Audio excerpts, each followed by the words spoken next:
কেমন হয়েছে ললিপপ? ভালো হয়েছে। ভালো হয়েছে। আজকে দেবাংশু আমার কাছে সন্ধেবেলায় কিছু আবদার করেছে। তো কি আবদার করেছো, মানে কি খেতে চেয়েছো তুমি আজকে সন্ধেবেলায়? ললিপপ।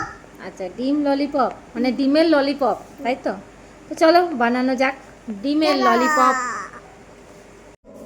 ললিপপ বানানোর জন্য যেহেতু ডিমের বানাচ্ছি, তো সর্বপ্রথম আমাদের লাগবে ডিম।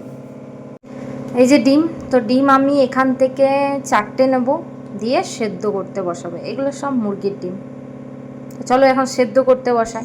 ডিম সেদ্ধ করার শুরুর থেকে বল আকারে গড়া পর্যন্ত যে ভিডিওটি আমি বানিয়েছিলাম সেটি কোনো কারণবশত ডিলিট হয়ে গেছে, তাই আর তোমাদের সঙ্গে শেয়ার করতে পারলাম না। আমি ছোট ছোট বল আকারে এই কারণের জন্যই করেছি, যাতে ওপরটা খুব ভালোভাবে মুচমুচে ভাজা যায় এবং ভেতরটা থাকবে একদম সফট, খেতেও হবে দারুণ।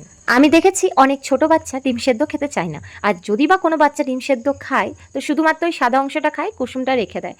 তো এবার আমাদের একটা উপায় হলো যে পুরোটা যদি আমরা খাওয়াতে চাই আমাদের বাচ্চাদের, তাহলে কিন্তু এই ডিমের ললিপপ খাওয়ালে অবশ্যই পুরোটাই ওর পেটের মধ্যে যাবে। আমি বাইরের খাবার দেবাংশুকে খুব একটা খাওয়াই না, তবে চেষ্টা করি বাড়িতেই ওকে বানিয়ে দেওয়ার। তো আজকে ও আমার কাছে আবদার করেছিল, তো এখন রিভিউ নিতে হবে যে কেমন হয়েছে। ললিপপটা কেমন হয়েছিল সোনা? কেমন হয়েছিল? অমৃত। বাহ, অমৃত হয়েছিল সত্যি? খুব ভালো লেগেছে।